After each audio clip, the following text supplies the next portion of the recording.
The topics and opinions expressed in the following show are solely those of the hosts and their guests and not those of W4CY Radio, its employees, or affiliates. We make no recommendations or endorsements for radio show programs, services, or products mentioned on air or on our web. No liability, explicit or implied, shall be extended to W4CY Radio or its employees or affiliates. Any questions or comments should be directed to those show hosts. Thank you for choosing W4CY Radio.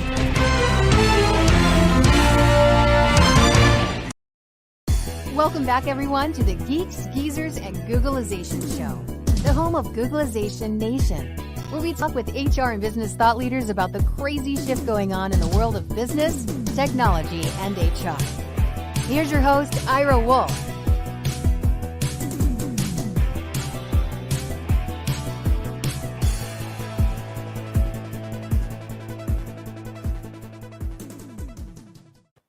Hello and welcome to another episode of Geeks, Geezers, Googlization, a show from the People Forward Network. I'm Jason Cochran. Ira is away today, but he'll be back with us next week. Thank you for being part of Googlization Nation. If you think this is just another podcast, think again. We're the heart and soul of crucial conversations focused on helping you reimagine your tomorrow and exploring the convergence of technology, people, and work. On today's episode, you're going to hear from neuroscientist, business professor, and executive coach, Dr. Loubna Erraji, as we discuss high achievers considering career transitions. In September of 2021, MIT Sloan Management Review listed the 10 things that your corporate culture needs to get right that matter the most to your employees. This also includes your executives. Their research summarized the factors that best predict whether employees love or loathe their companies. And number one on that list, by a huge margin, was respect. And this is how they defined respect: being treated with consideration, courtesy, and dignity, and that your perspectives are being taken seriously. And let's be honest, this last year we've seen a record number of quits, people quitting their jobs in the economy. And not all of those were simply frontline workers. A February article from the New York Times indicated that many top executives left their jobs too, and they didn't have to worry as much about how to pay their bills. Their decisions were driven more by a mix of needing a break, reassessing the role of work in their lives, or wanting to pursue new ventures. In short, you could say they were searching for it. And this is precisely why we're ecstatic to have Dr. Loubna Erraji as our honored guest today on the show. We're going to discuss what that it is and how high achievers and executives can either find it or make it. So before we bring Loubna on, here's a little bit about her and her journey. She is an ICF certified executive coach, neuroscientist, adjunct professor, and management consultant, with more than 20 years of global experience encompassing scientific research, teaching, consulting, and coaching. Based out of New York City and New Jersey area, she frequently travels abroad, and her work has spanned the globe across the U.S., Europe, and North Africa. Some of her clients are leaders at Fortune 500 companies in healthcare, banking, financial services, technology, higher education, and more, working with the likes of UBS, IBM, Prudential, Deloitte, Mondelez, Merck, AbbVie, BMS, just to name a few. And she's also the founder and CEO of her own consulting company called Advances Consulting, where she provides services to organizations and individuals committed to creating impactful leadership and high-performance environments. So without further ado, let's go ahead and welcome Loubna to the Geeks, Geezers, and Googlization Show. Hi, Jason. Hi, Loubna. It's so good to have you here today with us. Thank you for being part of the show and sharing your knowledge with our listeners today. Yes, thank you so much for having me. Absolutely. And so let's go ahead and start here. You've got a fascinating journey. Obviously, we just went through the various roles that you have in your life, many of which many folks will be like, wow, a neuroscientist, but then also a business professor, and then also a consultant and a coach. That is a lot. How did you get to this point of doing the work that you do? That's a great question. So this is I think what we will be covering at some point, but I'll start with myself, I guess. So in my early years, within my career, I didn't take any time to reflect on what I really wanted to do, who I really wanted to be. I had some dreams when I was little, and I had to switch gears for multiple reasons. And in my adult years, I don't think I took the time to reflect and think really thoroughly, right? And it didn't happen until about, I would say, 6, 7 years, when I went through a challenge at work. I went through a challenge in my personal life, and I worked with a coach, and we established my career journey, my life journey together. And that's what we will be talking about a little bit, right? And combining everything from what I've done in the past, all those experiences I've had in multiple industries, occupying different roles, everything has helped me in some way, and supported me do the work I'm doing today and support the people I'm working with. That's great. When I was a kid, my dream of what I wanted to be when I grew up was a truck driver. I've actually got a cassette tape my parents do. We had something in kindergarten or first grade when I was in school where they recorded each kid, and we spoke into a microphone and recorded it on cassette tape.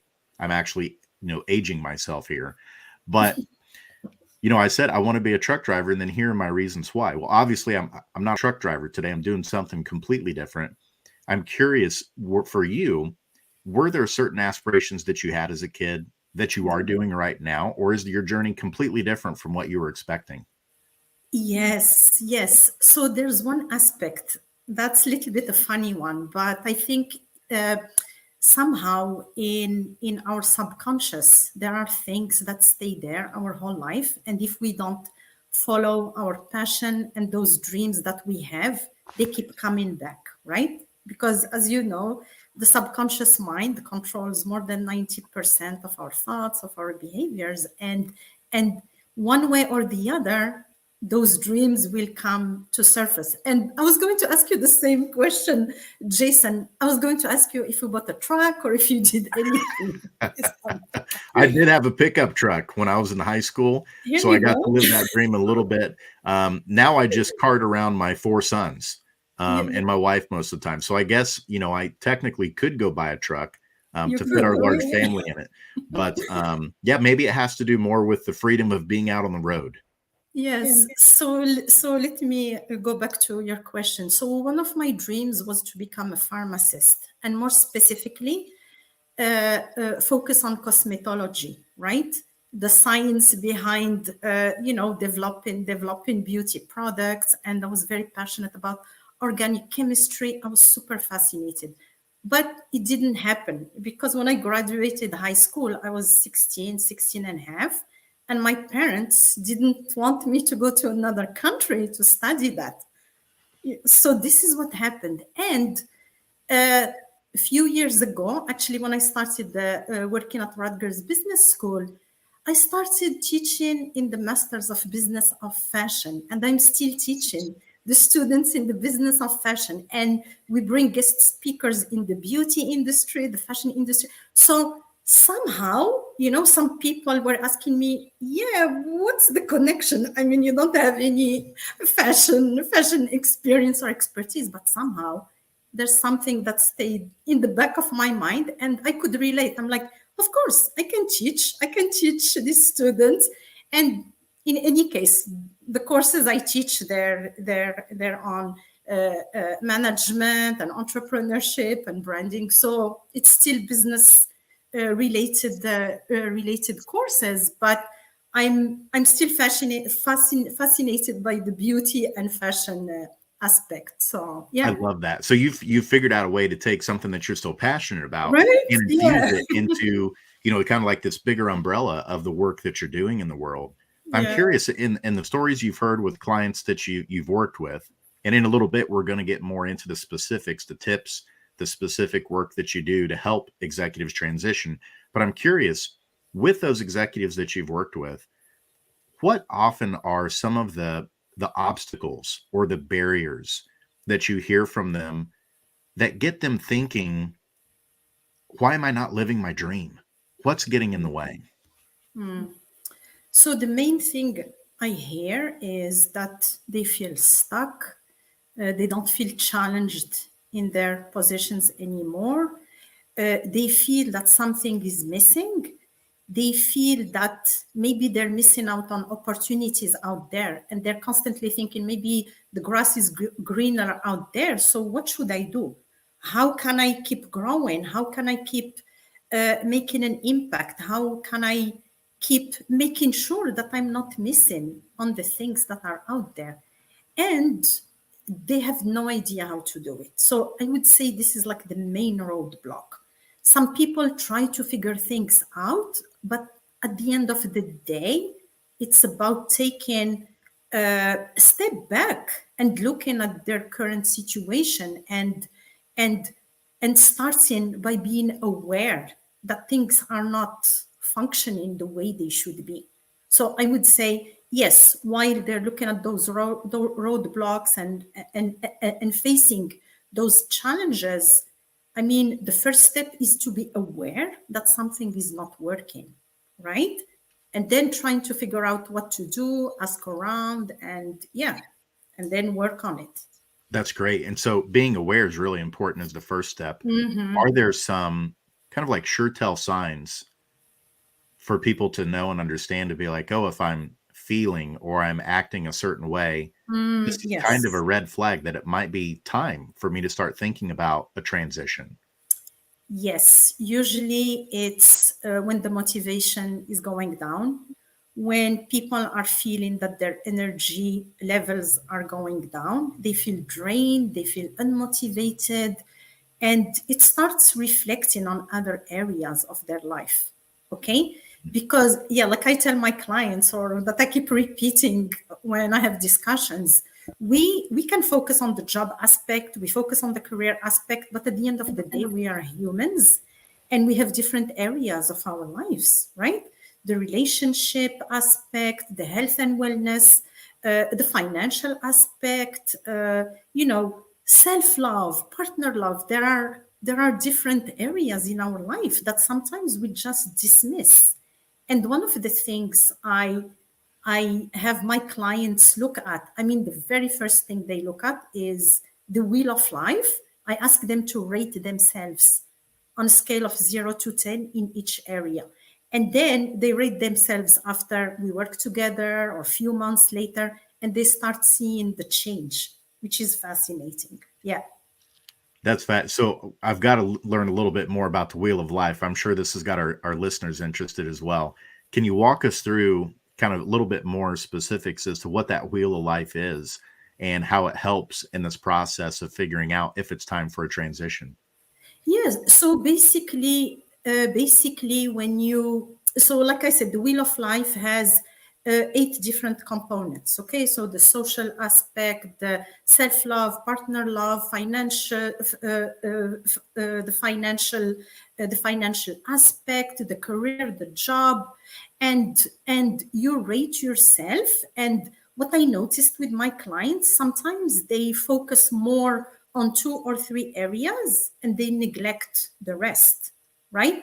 And what happens is that they start noticing an imbalance.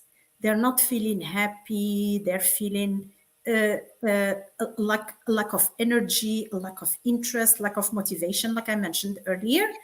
And that's where people need to start asking themselves the right questions, okay? And most of us, I mean, we weren't taught to just take a step back and ask ourselves questions. Oh, why am I feeling this way? Why is this thing bothering me? And then you keep asking like series of why questions at 3 or 4 levels, and then you start getting to the root of the problem. Because sometimes you would say, oh, you know what, I'm feeling down, I'm not having the best communication process with my kids, with my spouse. And then you start digging further, and then you realize that there's a problem, big problem at work. And then it's impacting your personal relationships, your social interactions, it's impacting your health and wellness. Because think about it, when people wake up in the morning thinking about the same thing that's bothering them at work, and they go to bed thinking about the same thing, I mean, it that's the beginning of depression, that's the beginning of anxiety, that's the beginning of many conditions that, I mean, we don't take time to think about that, right? And we're just like, oh, it's okay, just let's keep going, it will change, it will be fine. No, it doesn't get better if we don't take a proactive approach and we start dissecting and looking for the root cause of the problem. That's so fascinating.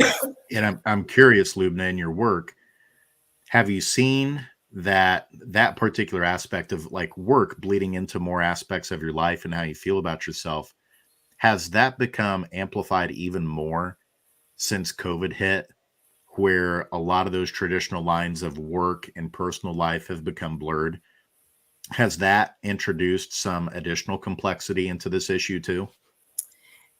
Yes, I would say a little bit, because what happened with COVID, there was a different aspect related to additional anxiety, you know, with the volatility, the uncertainty, the ambiguity that people had. They started asking themselves more questions, but they were going down the road of having a negative mindset, right? What if I lose my job? What if I don't get that promotion? What if I cannot support my kids who are going to college, you know? And they start going down the drain and they don't even realize it because of the environment that we were all in, and some people are still in, right?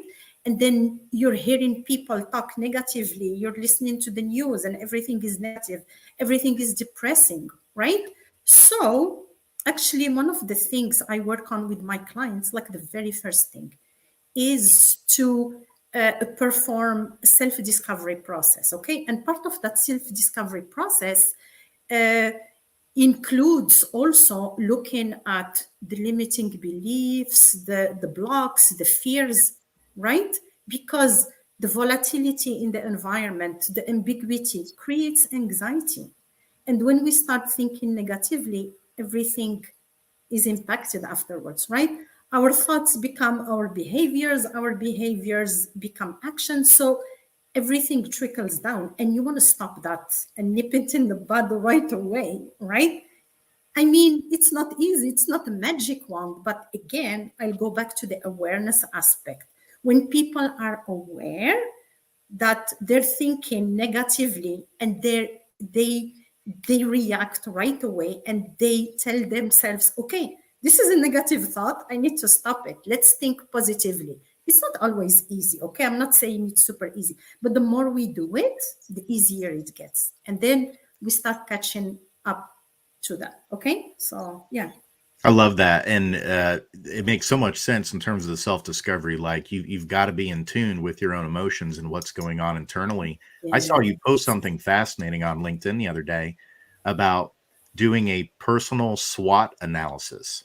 Yes. That's kind of part of this process. And for those of our listeners who may not be aware of what a SWOT is, typically in business, a SWOT it stands for SWOT, and those letters stand for strength, weakness, opportunity, and threat. Yes. Basically to evaluate your business or your idea, you know, where it can be positioned in the market. So I'm really curious, Loubna, to hear. I've never heard of a personal SWOT analysis. Can you walk us through that and how that's part of your approach for this self-discovery? Sure. So before we go to the SWOT, clients go through the self-discovery process. We work on self-assessments. We start removing and working on limiting beliefs, and then they perform a SWOT analysis, okay? So the way to think about it, I mean, usually companies perform SWOT analysis on marketing products, right? When they're in the middle of marketing a product, that's what they do. They need to know what are the additional features that this product is bringing to market? How are they going to position the product? The same way. We need to think about our career. We need to think about ourselves the same way and perform a personal SWOT analysis. Why? Once you do that, you can have a view or an overview of how you stand out as a potential candidate, okay? How you stand out from the crowd, from the competition, and you can position yourself if you have some gaps, right? So you do the SWOT, you do the gap analysis, and you make sure that you're filling this gap, right? And making sure that you're pursuing your dreams, you're pursuing your dream job, etc., etc. So let's go back to the SWOT. So the strengths. Yes, you want to know what you're bringing to the table, what distinguishes you from other candidates. And usually when you have a position, you have hundreds of people who are applying. How do you stand out? Okay. So you look at the hard skills and the soft skills. Now, it's not just about having the technical skills and knowing how to do things, but you need to be able to have great communication skills, a great personality, be able to build relationships. And you and I know that, especially in these times, you get to have a great network that supports you. So that's part of the soft skills that, we need to build as well. So yes, so the strengths, hard skills, soft skills, and see what are the requirements for each position and try to match, okay? And see what you're bringing to the table and what you're lacking. The weaknesses, I usually like to call them areas for improvement, okay? Nobody's perfect. None of us is perfect, right? We cannot have expertise in every area out there, right? So one way is to look at the areas for improvement and ask yourself, is this skill really, really needed? Is it something that I can fill up, by doing a quick training within my company? Do I need to get another certification? Do I need to go back to school? I don't know. There are different things, right? So it depends on where you see yourself moving forward, okay? What's your vision? What are your goals for your career? And we will talk about that, okay? So the areas for improvement, and you start asking people around. You can ask your friends, you can ask your colleagues, get some feedback, because sometimes we don't realize our shortcomings, right? You want to hear it from people, ask for, for constructive feedback, and then try to work on those things. Opportunities, of course, you want to see what's out there. And when we talk about opportunities, there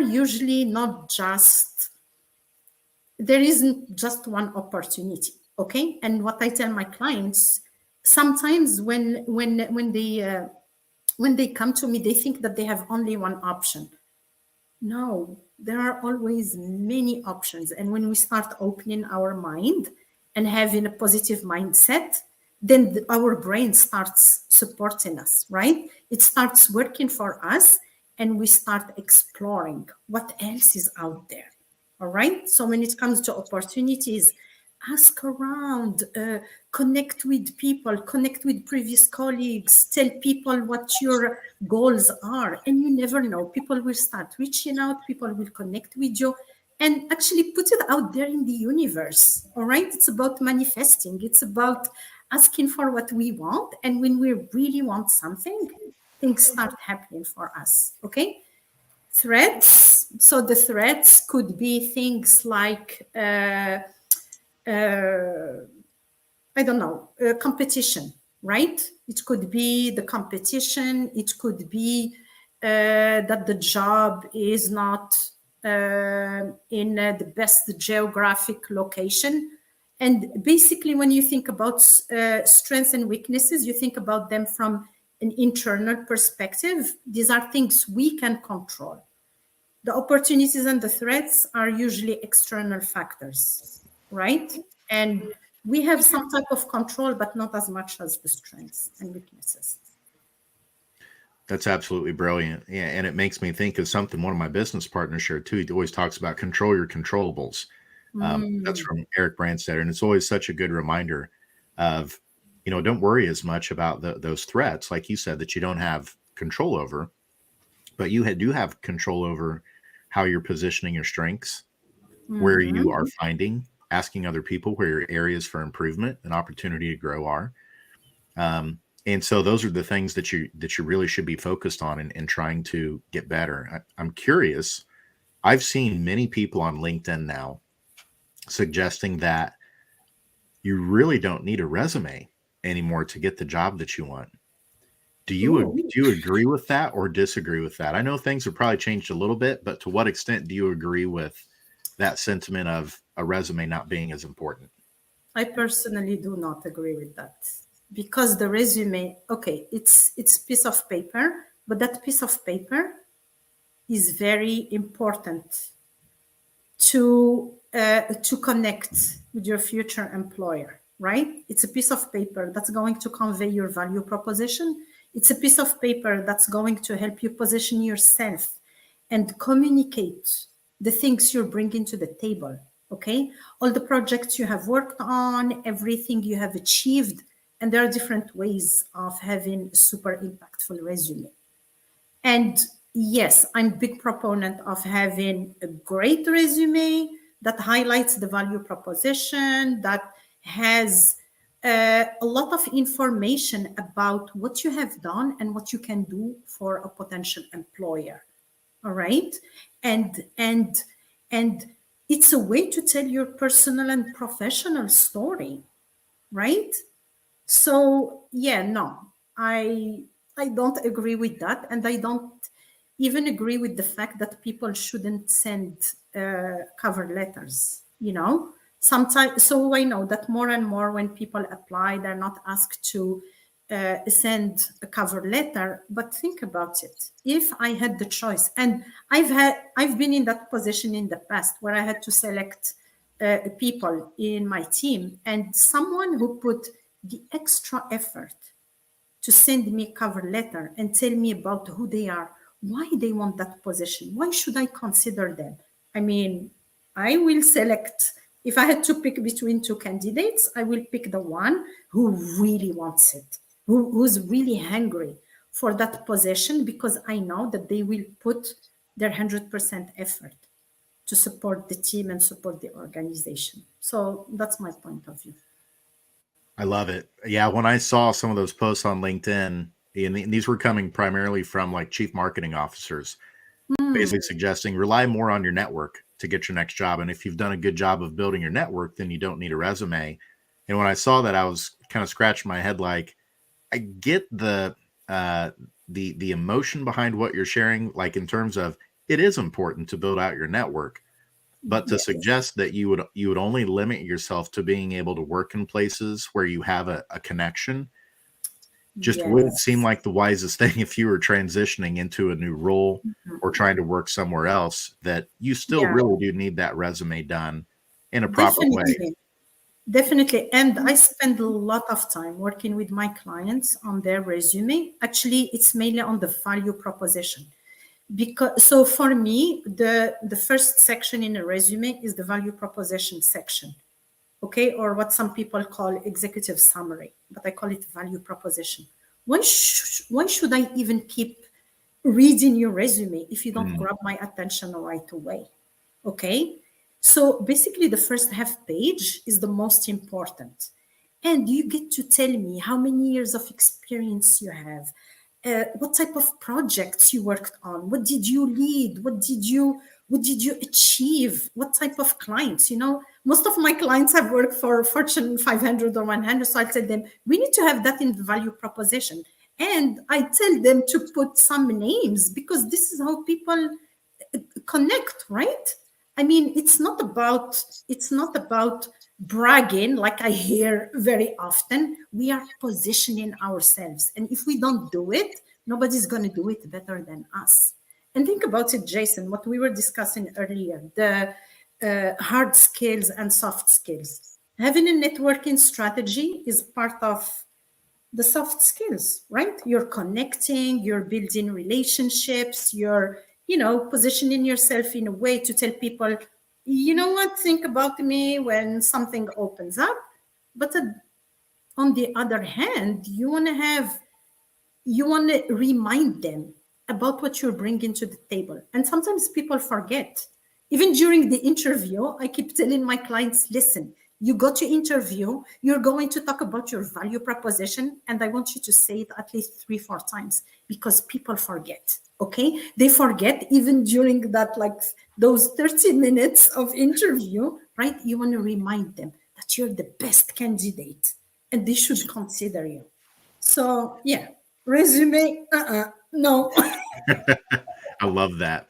And we're going to take a quick commercial break here in just a minute. But before we get there, Loubna, is there a favorite success story that you have that you'd love to share with our audience of a transformation in helping someone navigate that career transition to their next dream? Oh, do you know what? You're giving me goosebumps here. I have so many success stories, not to brag, but again, like I really care about seeing my clients transform, okay? Everybody who goes through the program that I set up for them, they go through transformation. They go through transformation. They reconnect with their purpose. They develop specific goals. They develop a vision. All those things are very, very important components. So once people do that, right, they have clear goals, they set clear vision, short-term, long-term, they connect with their purpose, they want to make an impact, then everybody transforms. And these are the type of clients that I love working with. Those who have a sense of purpose, those who want to be of service, those who have, they want to make an impact that's bigger than them. And I can think of many, but I'll take the example of one of my clients who started working with me last year, actually. When we connected, she's an executive within the healthcare industry. And when we connected, I mean, she's a high achiever. She has accomplished so much. And she had like a really, really negative mindset. And everything seemed unattainable. Her life was, going down the drain. And she's like, oh my God, why did I make those choices? I wasted so much time. And we had to work a lot on her mindset, right? Mm-hmm. Before developing career goals and personal goals. And during our work together, every time she caught those negative thoughts, she caught them right away, transformed them, and it started impacting her career. It started impacting her personal life, and also some of the big goals that she had set up for herself to be financially free. Okay, and she actually transitioned from a position within her own company. She got 20% salary increase, and she's thriving with her new team. And actually we worked together also during the transition to prepare her to achieve success during the first 90 days. Yeah. So that's wonderful. And there's so many people that are going through that right now, right? I can't help but imagine that over the last year or two, that things have probably just skyrocketed for you in terms of, how many folks are looking for this concept of finding purpose and fulfillment. Yes. And we're going to talk a little bit more about that on the other side of the commercial break. And then we're going to get into some lightning round questions to help our audience get to know you a little bit more, Loubna, on a personal level. And so stick with us, please. We'll be right back in 1 minute with a note from our sponsor. Change doesn't pick favorites. No matter who you are or where you live, the year 2020 was filled with one unexpected challenge after another. According to the authors of The Adaptation Advantage, we are incredibly well prepared for the past, but woefully unprepared for the future. That leaves millions of people feeling scared, worried, frustrated, and confused. Whether you're the owner of a business or a worker out of a job, adaptability is now an essential skill you need to ride the next wave of normal. The good news is that science shows that adaptability is learnable. Adaptability gives us the confidence and courage to think about change and embrace opportunity in the right way. Adaptability gives us hope for a better future. And goodness knows we need hope. Are you ready to embrace change and double down on your future? Contact Success Performance Solutions today to schedule a consultation about how you can reimagine your team's future, how you can begin to think about opportunity the right way.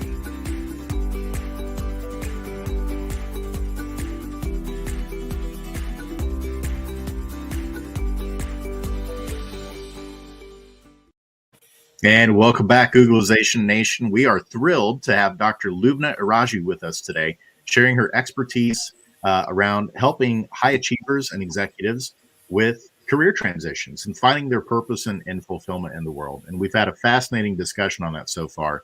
What we're going to do now is we're going to transition into what we call our lightning round of questions. And so these are going to help to get you, the audience, to know Dr. Loubna a little bit better. And then we'll wrap up and talk a little bit about her work and how you can get in touch with her to learn more.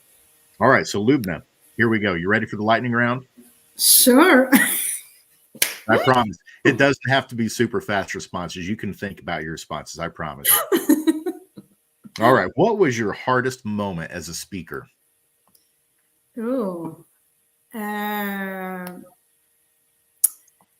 So I think 5 years ago, when I joined the Rutgers Executive MBA program as the career director, career coach, I was actually also teaching a couple of classes. And the classes, I mean, we had about 60 executives in the class, and I was scared to death. I was like, oh my God, I need to teach these executives. I'm sure they know so much more than I am. They have more years of experience. So I had all these thoughts going on. And, I had to do it. I just stepped into the fire, and I loved it. It's just the first time when I try something new, I'm scared, I'm afraid, I'm not sure what's going to happen. But you know what?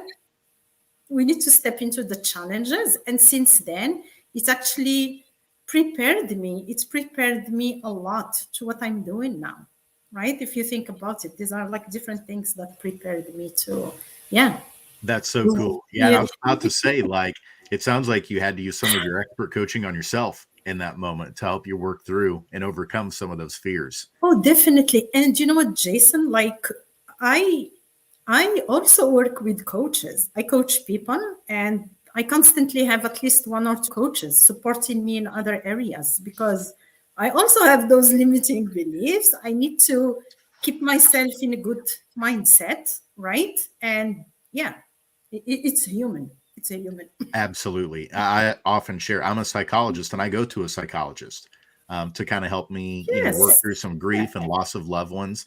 And I wish everyone could have a coach or a psychologist or a consultant. So absolutely. All right, here we go. Question. So, if you think about it, all the high achievers, all the famous people have coaches. All the players, right? The basketball players, they have coaches, because everything starts with the mindset. The mindset, the preparation, knowing what's out there, knowing how to face your fears, knowing how to prepare and be operating at full potential. So, Absolutely. No doubt about it. Okay, here we go. Question number 2 of the lightning round. What did you think that you would be when you would grow up? Oh, actually, like I said earlier, I wanted to be a pharmacist. You know what? Which brings me to something else. The question you asked me earlier, being a pharmacist. I have worked in the pharma industry for many years. So in some way, I have achieved my dream, There you go. Yeah, the little girl's dream. Yeah. I worked in the pharma industry. I have, promoted drugs. I worked on strategy planning, marketing projects. So I did a lot within the pharma industry. I wasn't a pharmacist. Yeah. Awesome. That's so cool. And I also wanted to be a professor, which I have achieved. So that's good. So you've done it. That's awesome. What would your classmates be surprised about seeing you now? Oh, seeing that I'm not shy anymore. I used to be so scared to speak up in class. Yeah. That would be the same for me too. I was very introverted in school. And so I think they would be shocked to know that I'm on a podcast or doing speaking engagements. They'd be like, really? That guy? We didn't even know he was in the classroom. Right. That's so funny. What's one of your favorite books that you've read recently? Oh, so I actually, Yeah, just finished one, which was like fascinating. It's called The Power of Full Engagement by Jim Loehr and Tony Schwartz. And actually, they talk about the different levels of energy that we have, the 4 levels of energy. And we get to have those energy levels somehow in alignment for us to be operating at full potential, to be skillful, both at the individual level, at the organizational level, and for people to be fully engaged. You must be physically energized, emotionally connected, mentally focused, and spiritually aligned. So those 4 dimensions. And it's funny because, yeah, like especially during this pandemic, and the lack of connection. I mean, I'm an extrovert and I need connection. And there are some days where I feel that my energy levels are down. And I know it's because, there isn't like an alignment that's happening at 100%. And the more aware we are about our energy levels and how to tweak them, I mean, the better you feel, the more you achieve. And yes, and I guess you can even keep using the Pareto rule, the 80-20. You put 20% effort to achieve 80% of what you need to do. So I love that. In my session with my psychologist last night, he very much believes in kind of Eastern medicine and philosophy.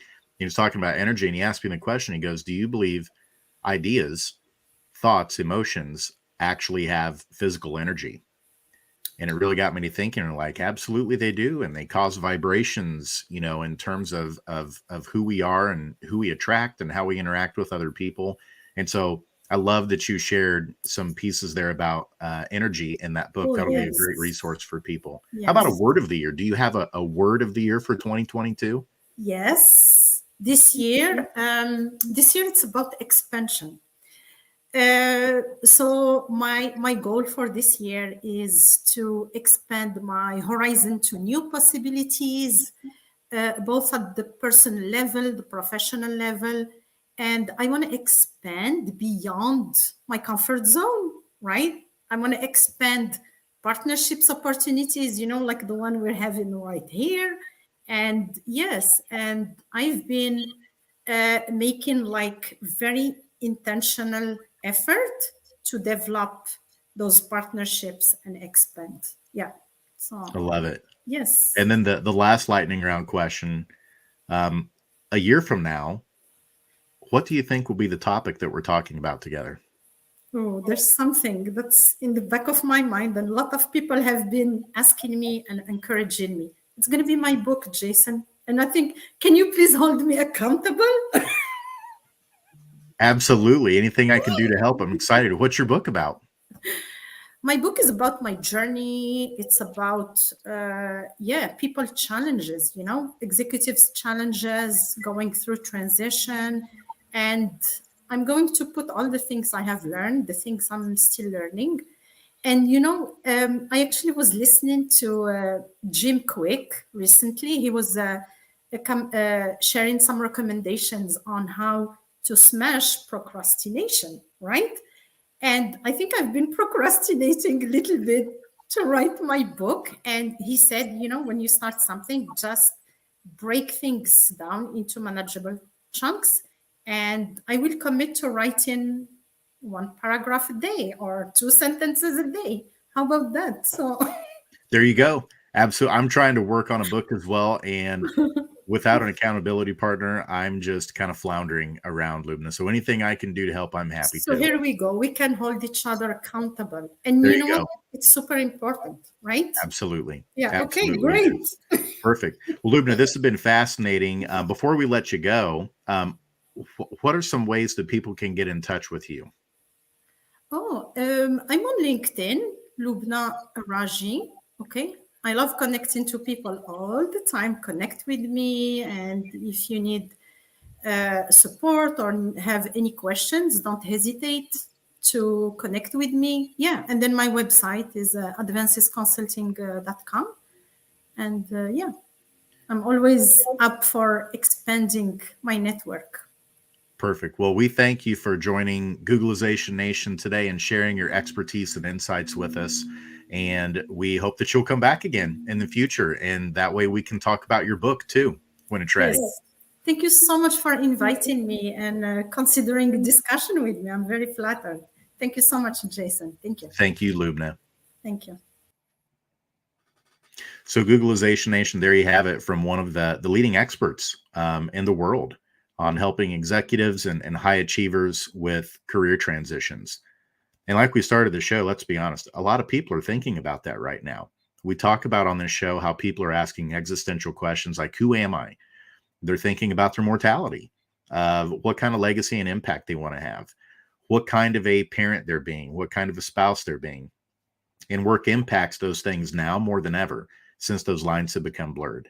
And so certainly encourage you to check out Loubna's work at advancesconsulting.com. You certainly heard some snippets today, but check out her website and give her a follow on LinkedIn also. She has tremendous content that she puts out that is very helpful. A couple things as we get ready to wrap up here that we want to make you aware of. The first one is that Ira has a free 30-day growth mindset coaching experience, completely free to sign up. And the website, we have it scrolling across the banner at the bottom.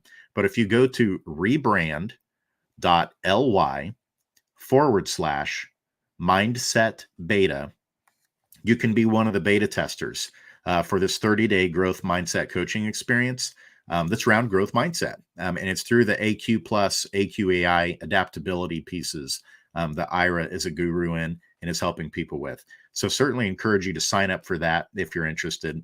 And something else on March 29th, here in just a few weeks, I'm going to be putting on a Kickstarter event, 45 minutes, on how to squash burnout and how to create places of mental wellness in the workplace.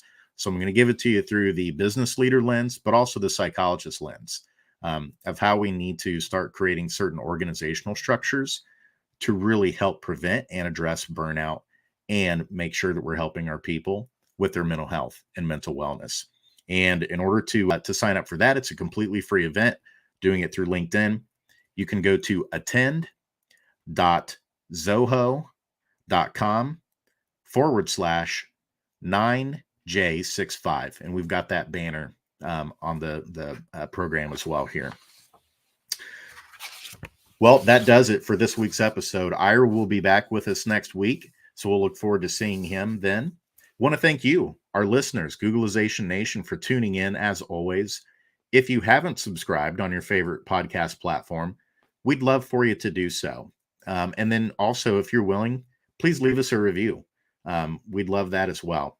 And it's always free to join GooglizationNation.com to stay in the loop with latest events and offers and things that we're sending your way. And so thank you for being a part of Googlization Nation. And until next time, don't let the shift hit your plans.